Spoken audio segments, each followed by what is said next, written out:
The Energy of Abundance, Practical Advice and Spiritual Wisdom to Achieve Anything You Want in Life by Phyllis King. Chapter 1, The Energy Game, How It Works. We begin with a quote from Albert Einstein. Energy cannot be created or destroyed. It can only be changed from one form to another. To me, the word energy is synonymous with life. This includes tangible matter, intangible matter, emotions, thoughts, and anything the mind can consider or anything we can speak about. I interpret the world as energy moving around in all places at all times through all things. It is my natural state of perception. No one taught me to see life this way. I had a natural skill set of heightened awareness that became apparent at an early age, and my experience with heightened awareness insisted I seek out and answer questions about why I saw things in a manner others didn't. The world I live in is fluid and changing all the time on all levels. After decades of observing life through this perception, I came to name our relationship to life the energy game. So each chapter that follows offers a perspective on a life topic through the eyes of the energy game and how it relates to any of us who want to realize abundance, love, or peace in this lifetime. I was never a big fan of science growing up. I didn't gravitate towards science naturally. I was a musician raised in a musical family. I enjoyed learning about the earth and animals and the basics we receive in general education in school. But when I began to pursue an understanding of myself, the study and the science of quantum physics became extraordinarily fascinating to me. The theories and study of quantum physics literally validated who I was and am to myself. Somebody, actually a lot of somebodies, Albert Einstein, Niels Bohr, Werner Heisenberg, and Robert Lanza, to name a few, suddenly made sense of me in scientific terminology. They explained to me what it is I do and how I relate to life in scientific terms. These people, these scientists who did not know me, described what I do and what I see. This was and is very exciting to me. It lets me know that me and people like me are simply misunderstood, and that modern culture is on the cusp of gaining the language and the technology to validate how people like me interact with life. Beyond what it means to me personally as Phyllis King, it's exciting for everyone who can grasp the basic concepts. Quantum physics is a deep and far-reaching science. For purposes of this sharing, I begin with the basic idea that what you think and feel about something alters it on a tangible level. We as observers influence what happens in our own universe by what we perceive to be happening. Let me say that again. We as observers influence what happens in our own universe by what we perceive to be happening. It lets us know that we are powerful, creative beings living in a fluid universe. We can influence and even master our physical experience. We are powerful beyond what the mind and the physical body can comprehend as reasonable. This effect of observation and perspective is something I have been watching and playing with for more than 30 years. The reality of influencing matter, both tangible and intangible, is what gets me amazingly excited about life, about people, and our possibilities on this planet. The energy game is a simplified method to understand how we can affect change in our lives to live a more abundant, peaceful, and loving existence. What does energy look like? People have always asked me how I'm able to read energy or see things so clearly. The question is usually, how do you do that? They really want to know. The manner in which I deliver information is practical and linear in fashion. People expect they should be able to understand it in a linear way. It is a process of observation, but also of feeling. When I first began to explain it, I would say, well, I see patterns. Sometimes they look like mathematical equations, and sometimes they look like schematics. And that description takes people a certain distance, but doesn't quite clear it up, in part because it's experiential in nature. You can only go so far with the mind to understand what I do. I allow myself to become aware of the intangible. Many people deny or doubt the existence of the intangible world. You can't understand something you can't even be open to. But once you grasp the marriage between the tangible and the intangible, much of the process is practice and getting used to seeing patterns repeat, feeling the textures of situations, and watching how momentums develop. It's more of a process of listening than seeing. I use the word see, but it doesn't translate exactly. I actually believe that being a musician helped me hone my intuitive skill set, as playing music is all about listening. As I continued along in my own personal journey, I encountered a lot of books and ideas on energy, and that awareness led me to quantum physics. But what is even more fascinating in this discussion is that no one really knows how to define the word energy. If you Google the word energy, you'll get dozens of definitions. Depending upon your reason for defining energy, each definition will have a value to it. The Dave Watson definition says energy is a property or characteristic of matter that makes things happen, or in the case of stored or potential energy, has the potential to make things happen. A Yahoo dictionary search reveals capacity for work or vigorous activity, vitality, or intensity of expression. Essentially, no one can really say what energy is or isn't. What we do is describe what energy does and how it behaves. For me, this word energy describes everything I've ever looked at, seen, or experienced as a person with heightened awareness. And if we pay attention, we can see, feel, and watch energy create our life experiences. Energy explained. Everything is energy. Every thought, everything tangible and intangible is energy. This includes feelings, ideas, and physical objects. Beyond this, tangible and intangible things can have their own consciousness. This idea of consciousness is important to grasp. A consciousness itself is what creates energy, and then energy produces the tangible outcomes we experience. There's a natural sequence. So what we put into consciousness will determine the content of our outcomes in life. When I'm working with people, it is to help them cultivate and nurture the consciousness they are working inside of at a particular point in time. For instance, for someone with money troubles, I have to help them disidentify with their scarcity consciousness. It almost always goes back to, am I worthy or do I deserve? And there are layers upon layers of conditioning people do to themselves to create a scarcity reality. My work often is one of peeling back layers of conditioning.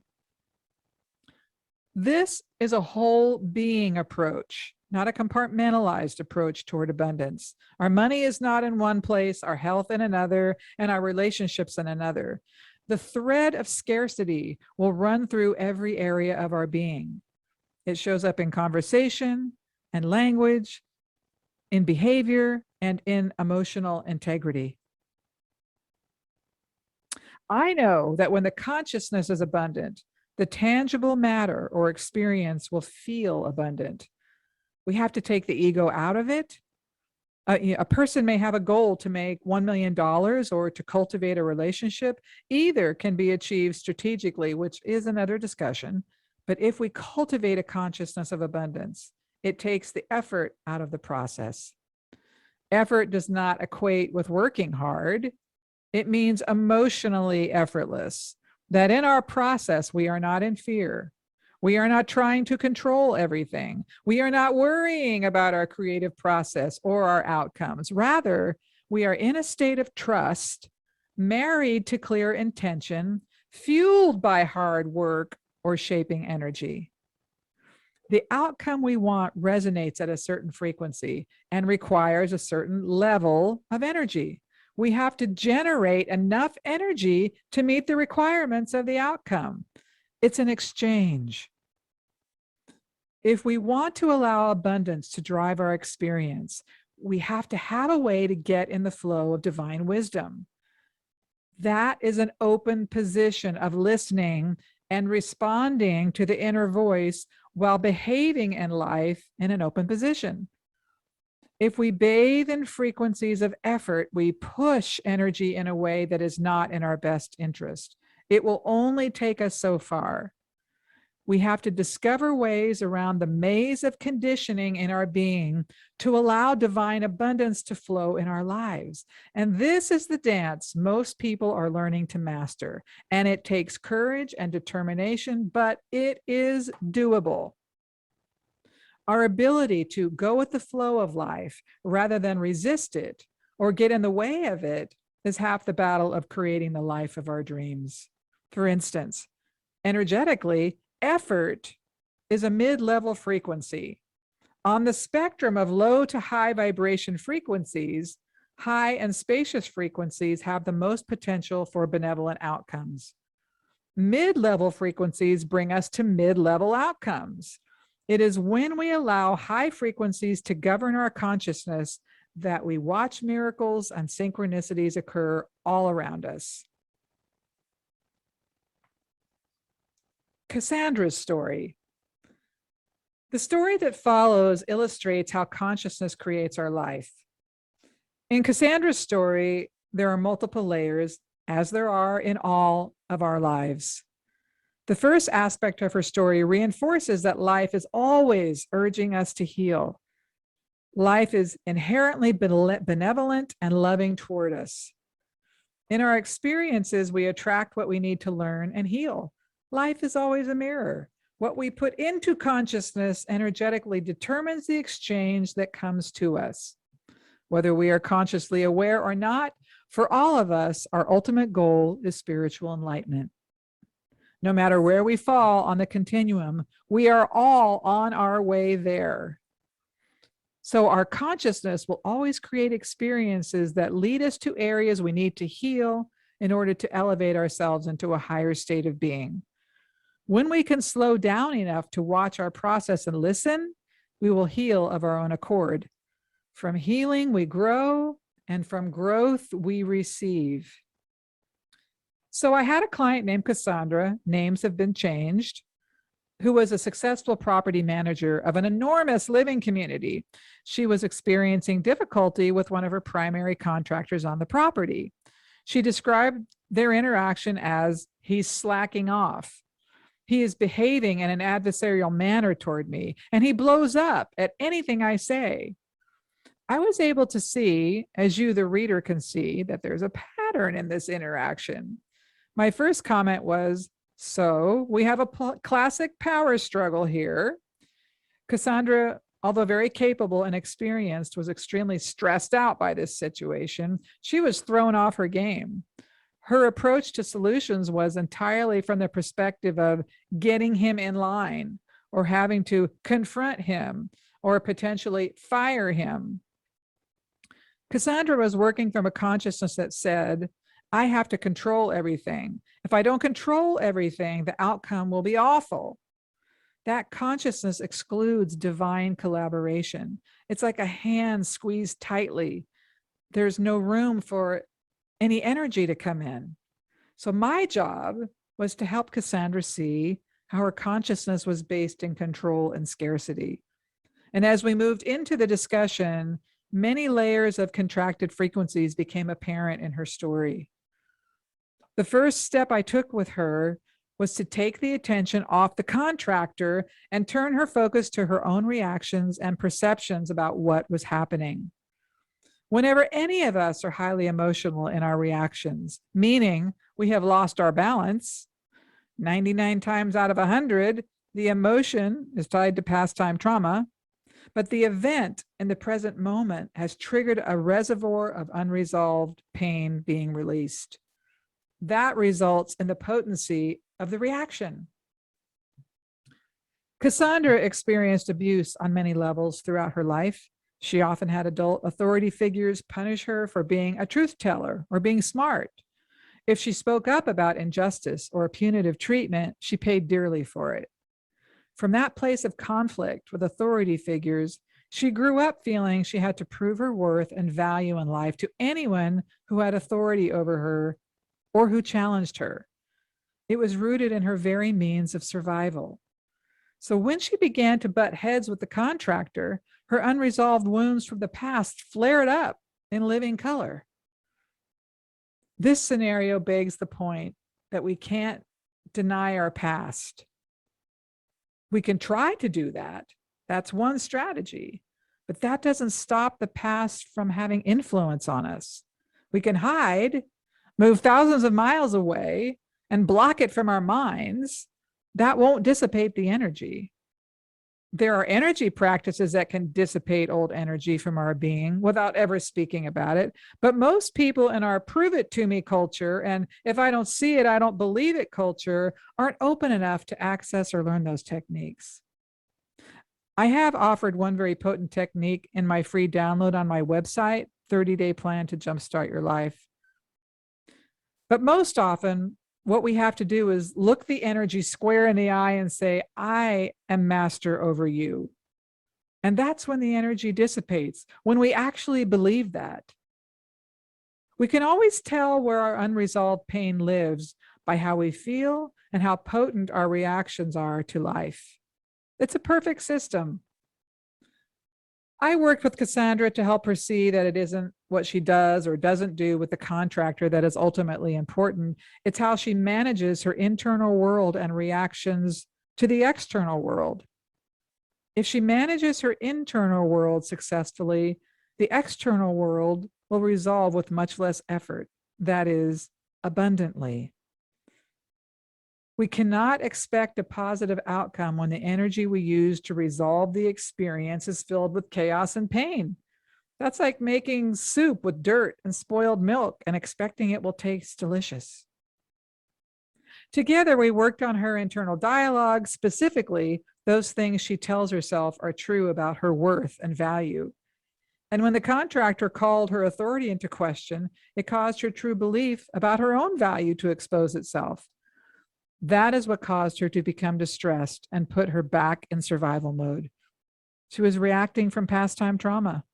The contractor merely poked at an unresolved wound. He likely had no idea it had so much impact on her. For Cassandra, it was a wake-up call.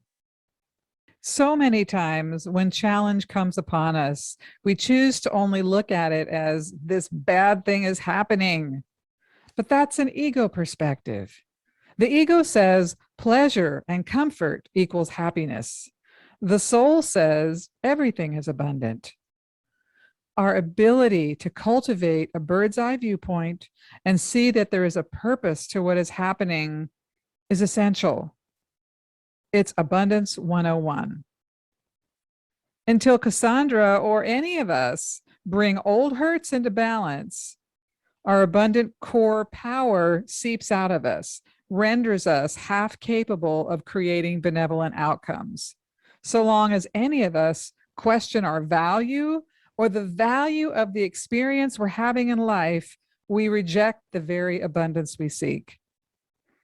Over a few months' time, Cassandra was able to see for herself how triggered she was by her past and how it influenced her moments in the present. And she decided to go into therapy. She found the courage to roll up her sleeves and begin the work of integrating these old habitual thoughts and wounds that caused her to be so reactive. as with Cassandra, we are all contending with the consciousness we bring to a situation. There are literally universes within universes that exist in all of life. And this is essentially why the answer to all of our life's challenges reside in our ability to quiet ourselves internally and listen. And then when we listen, we find our way, we find our balance, and next steps and choices become clear. We become more magnetic.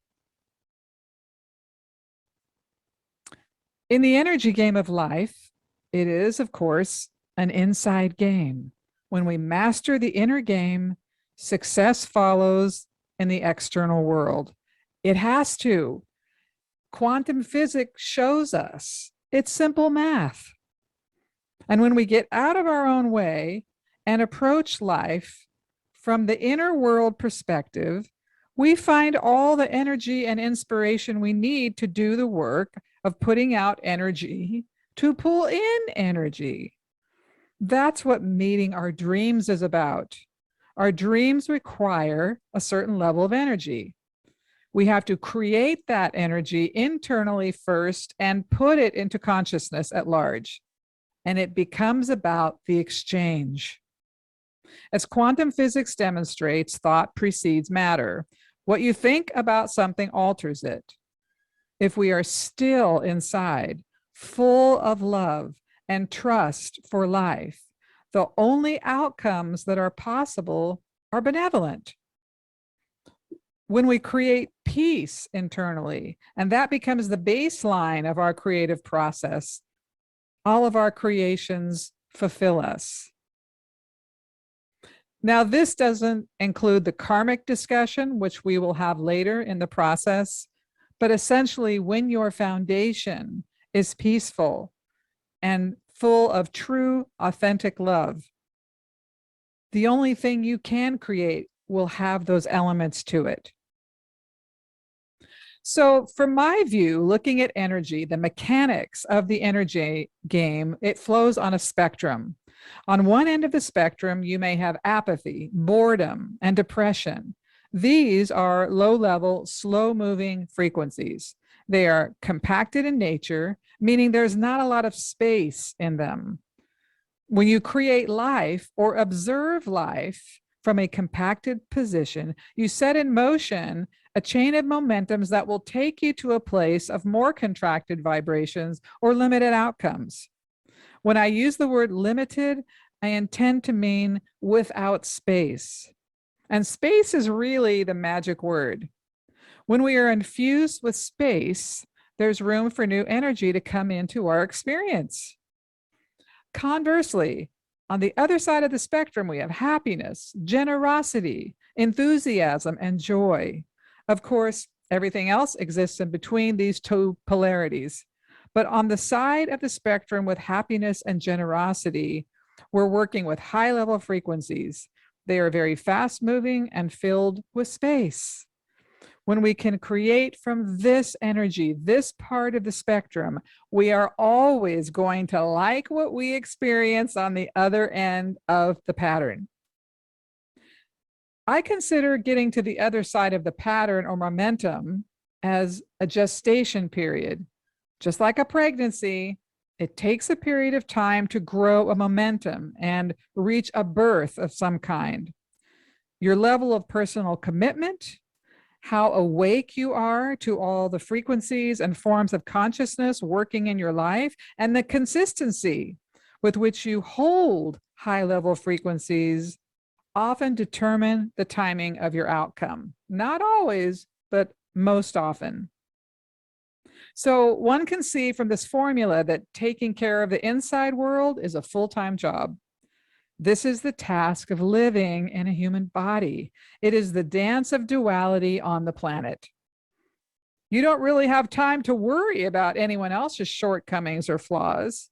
The encouraging aspect to all of this is that when we manage ourselves abundantly and bring balance into our own lives, our own inner lives, we can only bring balance to the outer world. And our journey is not just our own. We are impacting the whole at all times. We are often fooled by the ego's perspective and erroneously believe that because we are just one person, we cannot make a difference in the world, and nothing is further from the truth. When we become the most authentic version of ourselves, we are fulfilling our divine objective on the planet. We can't do anything but make a difference. When we take our attention off of others and stop comparing to the achievements of others, freedom becomes ours. You are never responsible for what other people do, say, or think. And this perspective empowers others to become fully responsible. It urges them to continue their journey to authentic self. And it is from a perspective of full and complete personal responsibility that people thrive in the highest ways possible. What people think of you is absolutely none of your business.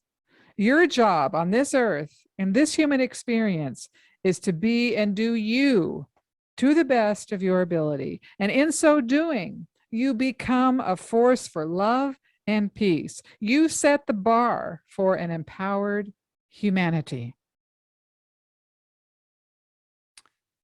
2 common mistakes.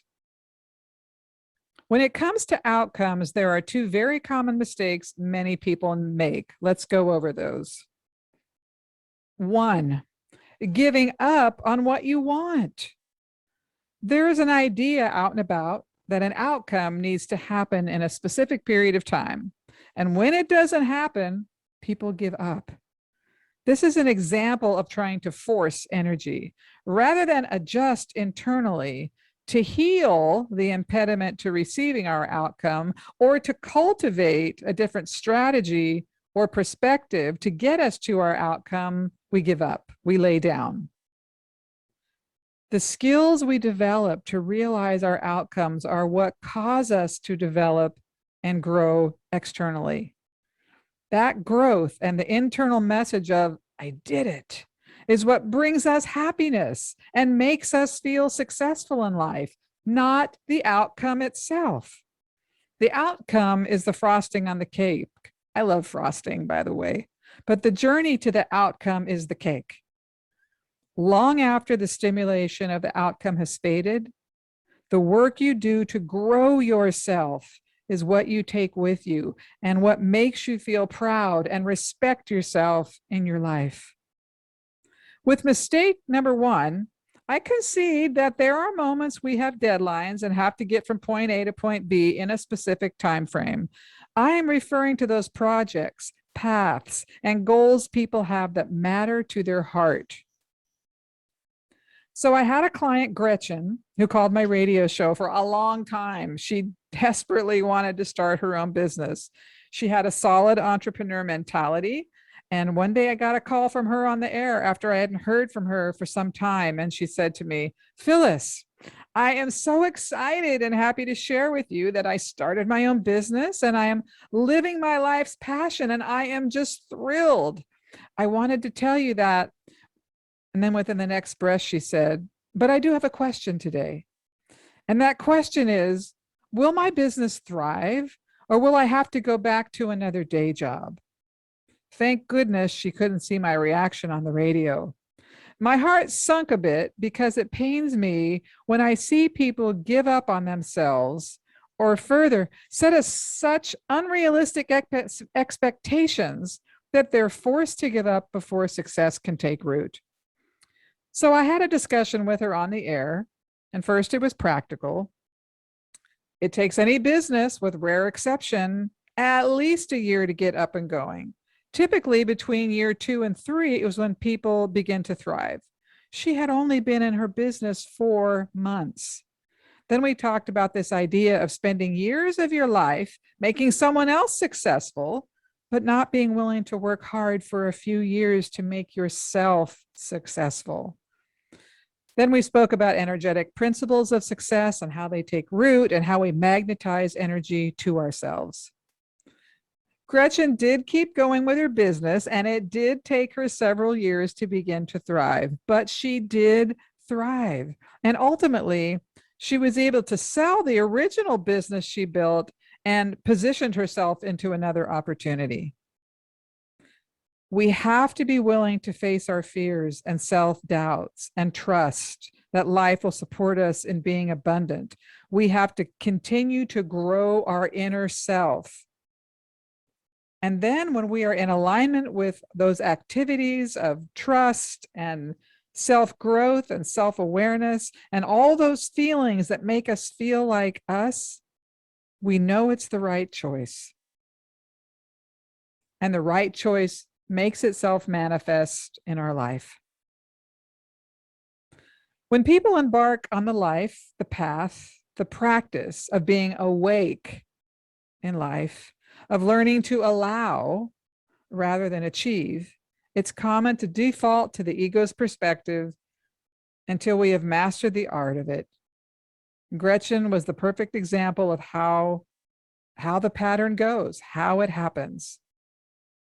But since childhood, many of us have been conditioned to quantify, qualify, and measure everything we do.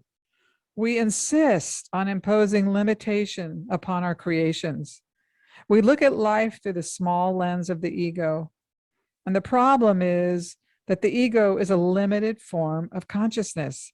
The ego is something designed to help us navigate the human experience and the confines of a human body.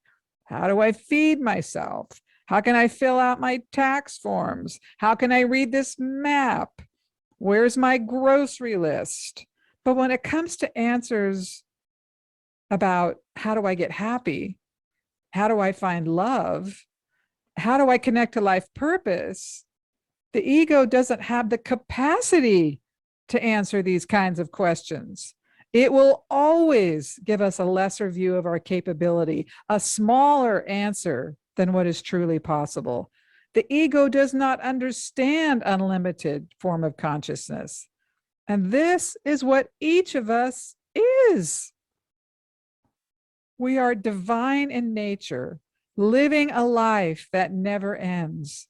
The body ends, but our soul's existence does not. You can't kill energy.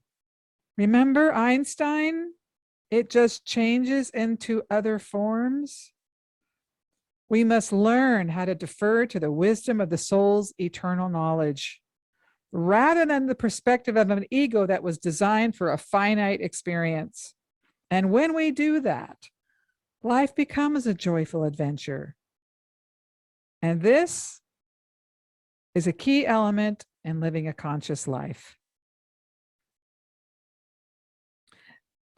Second mistake, we attach to our outcomes. So the second common mistake in the abundance formula is that of attaching to our outcomes. For example, someone may come into me and say, I want to know if this XYZ job will come through. It's perfect for me. It's close to my home. I like the people I would be working with. It's the role I've always wanted. It's a bump up in salary. It's perfect for me. Will I get the job? This question seems reasonably benign, but what the person has actually done is try to sell me on the job to get a yes from me. It's normal and reasonable to want something to work out. It's very human. But when we attach ourselves to an outcome of any kind and we judge it as good for us or not good for us, we have immediately projected energy into our future outcome. We have interfered with our own creative process. We set ourselves up for disappointment. What we want to do is recognize when something is attractive to us, but not attached to whether or not it comes to pass. We want to cultivate a perspective that says, this is something more suited to my needs or my highest good. That leaves space in the creative process, room for divine collaboration. Again, we have multiple forms of consciousness at play in our lives. And we tend to only look at the physical or emotional. It's close to my house. It's more money. I like the boss. Perhaps the job itself is not right for the person, or perhaps the person is working on a different patterns spiritually. But when I look at someone's energy in a reading setting, I'm looking at the soul's motivation and the motivation of the personality. I look to see if they match. Are the goals the same? The soul may not be interested in that particular job because the essence wants some form of expansion that is different than what that opportunity will offer. And the soul is what motivates the human experience, not the other way around. And if we are blind to our soul's motivation and simply rely on the ego's perspective, we can miss some very critical elements in our own creative process and impede our ability to become abundant. We essentially drive blindfolded. I teach people to cultivate the perspective this or something better. I joke about it a bit because throughout the course of my life, I have learned time and again that attaching to an outcome is a surefire way to make sure I don't get what I want. I have to consent to a complete state of allowing life to give me what is best for me. This is my karma. If I do not allow the intelligence that gave me life to determine my course, I'm going to miss things. I'm going to choose situations that aren't really a match for me, especially if I'm motivated emotionally. This doesn't mean I shouldn't work diligently or pursue things that I want or am interested in. It simply means I do not attach to the outcome. I do the process for the process, not for the outcome. In the state of present moment grounding, the outcome I need always shows up, and it often shows up far better than what I imagined. And I know I cannot be given a learning experience I do not need. The divine is not inefficient in this manner. The divine doesn't one day say, I have some time on my hands. I think I'll send a little chaos and challenge to Phyllis. Rather, when challenge comes, I know it is an opportunity for me to expand. That's all I think. I may not yet understand the ramifications of my situation. I don't have to. I just have to keep moving forward in a state of trust and dedication. The outcome will take care of itself. This process is so much about being in the present moment, fully engaged in the process of expansion and balance, rather than achievement or an outcome or accumulation of a thing. Expansion takes energy. It can be exhausting. Consider if you wanted to become an Olympic gold medal winner in a certain sport. You would have to train, prepare, and develop yourself to be able to master that level of proficiency. The same is true in the expansion game in any area you consider. It takes time, a gestation period, if you will, to develop the ability to even hold the outcome we say we want. A child may say, I want to be president someday. And certainly it's possible, but that child will have to move and expand a lot of energy. In the expansion process, we are essentially creating space.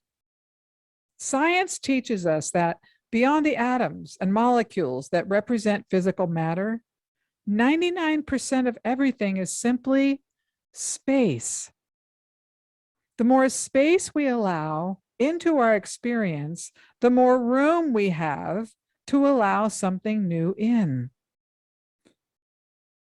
A different way to look at the creative process is this. Suppose you have an old broken down car sitting in your garage and you want a new car. You're going to have to figure out a way to move the old car in order to make room for the new one. Whatever that step entails, each of us has to take it in order to receive our expanded good. If someone wants a new relationship, they have to move out the old relationship, the old feelings, and heal the old resentments to be open to a fresh, new love. Otherwise, they may create a new relationship, but will bring with it what we refer to as baggage. How fun will that be? Not all baggage is bad, but emotionally charged baggage does not create peaceful and harmonious relationships. The energy game is about intentionally directing our focus to choose which frequencies we're going to consume and align with as truthful or valuable. From everything I have seen, consciousness responds to feelings and potent thoughts, and it does not differentiate between real and imagined. It is our ability to choose which frequencies we will run in our lives that can have an enormous impact on our outcomes. We have to act and behave as if what we want is already done. I have a well known friend, David, who tells a great story about his experience with leukemia. When the doctors diagnosed him, he simply went into his abundant process of telling himself, I am well. As he went about his life, his children and loved ones started bringing him all kinds of information about coping with leukemia, including different strategies for living with leukemia. And although he knew they were doing this out of love, he posed this question to them. What part of I am well don't you understand? So no matter what the external reality was showing him, he was going to define himself internally. He knows that internal well-being equals external well-being. And ultimately, he did heal from leukemia. Years ago, I had a mentor, Patricia, who lived in Italy. She helped me edit one of my books, and it was more than an experience of correcting grammar, spelling, or organizing content. She helped me expand as a spiritual teacher, and our connection was very deep. And one day on the phone, she let me know she had cancer.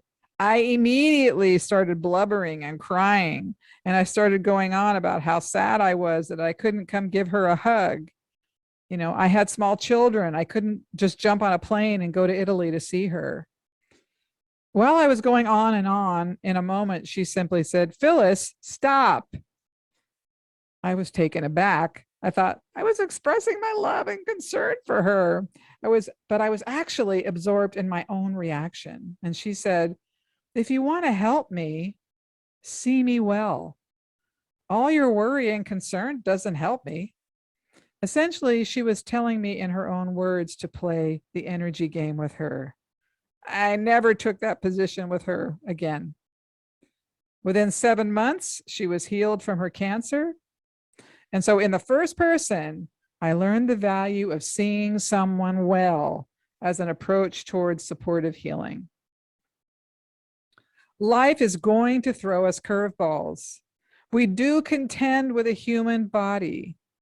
We all have genetic coding and programming from our families. We have karma. We absorb elements from our environment. The impact of some of those elements is known and some isn't. But whatever life throws at us, if we approach its resolution internally, we empower ourselves to receive the greatest power source and wisdom in this universe, because nothing trumps divine love and wisdom. And what I have discovered after more than 30 years of doing this work is that people are often emotion addicted. I once was, just as I described with my friend Patricia, and we default to an emotional response. We are either happy or sad or somewhere in between when an outcome occurs we don't like. Most people go into the energy of judging, resisting, putting themselves down, or giving up, rather than using a different set of eyes with which to look at the situation. Many of us are susceptible to programming from culture, family, and friends about what we should believe or think about what is possible in life. We are trained to respond to everything with emotionality. And believe me, I love emotion. Emotion allows us to experience life in the human body with potency and fulfillment. But it is not the only body of energy with which we can or should respond to life. Emotion is just one element of the human experience. What most people lack is a true understanding of their spiritual nature and how that translates energetically in the physical world. When more is required beyond the emotional reaction to life, many don't know what to do.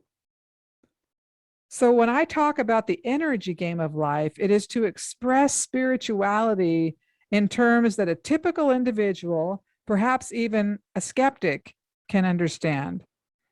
And once a person understands the concept, they can begin to practice being intentional with their energy rather than being reactive automatically in their responses. I teach people the process of becoming intentional by expanding perspective and trying on tools that really work. And nothing convinces like tangible outcomes. And that's what I love about playing the energy game. It works. I have a saying, be amused at not being amused. The point is to find your amusement. Amusement is one of the highest healing frequencies we can run in our energetic field. I use the phrase insert frequencies medicinally because similarly, if you had a headache, you might take an aspirin. If you're having an emotional or life ache, insert a high level frequency into your personal space and you will feel the effects of high level frequencies in your outcomes. I typically use the phrase, imagine yourself bathing in those frequencies as if they are showering down on you now. Or just imagine a situation that causes you to smile or feel a happy feeling. It all works. The phrase, be amused at not being amused, is powerful. In a moment of extreme duress, such as a death or loss, or being fired from your job, if you're able to crack up at yourself for your grimace or your messy hair or disheveled appearance, you are winning the abundance game. You refuse to identify in totality with the human experience as the only reality that has value. You don't have to like being fired or losing someone you love. That's not what we're doing here. You're not being asked to deny your experience. Rather, you're being asked to remain active in your experience. You're being asked to stop identification with the external reality as the ultimate truth. If you smile at your disheveled appearance or goofy smirk, you aren't appreciating being fired. You are taking care of your energy by doing something that will help you. I wrote an article about 10 years ago called 10 Minutes a Day to Change Your Life. And this article is on my website. But in this article, I describe the potency and power of medicinally inserting frequencies into your space for 5 minutes twice a day. It's not magic, it's miraculous. I ask people to practice this exercise a few minutes before they get out of bed and a few minutes before they drift off to sleep. Most people forget about it as it seems so benign. But within a day or two, everyone begins to notice things are shifting in their lives from out of nowhere. I had a client, Barbara, in Southern Oregon, who called me because of extreme depression. She told me she'd been depressed for 30 years. I asked her to try this exercise. Within 2 days, 2 days, she called and sent me a testimonial thanking me for the gift of this exercise. For the first time in decades, she felt happy and hopeful. Whether it was coincidence or timing, she shifted. Often enough, many of us make habits out of our responses to life. We are on autopilot. We are not even aware that we are sabotaging our own efforts. For Barbara, the act of becoming awake to her power and changing one thing in her daily practice caused the depression to lift. She was ready. If a pattern is simply habitual and we stop that habit, our life will change. We may not have to undergo years of therapy to get to a better place. But if we do not know how powerful we are, many of us will abdicate to the status quo rather than simply take charge of our own energy. This process of learning to intentionally manage energy in this way takes practice. Many of us have been behaving, thinking, and feeling out of habit. We have to develop a new muscle. And this way of approaching our life becomes a habit over time and doesn't feel at all arduous. It is simply our new normal. The ability to look at life as energy, as a situation with moving pieces, is a powerful position. From this position, we can begin to see all experiences in a neutral light, or a light that equalizes value. And when we choose how we're going to identify ourselves in and to the life experience, we find more objectivity and greater power to create the life we desire.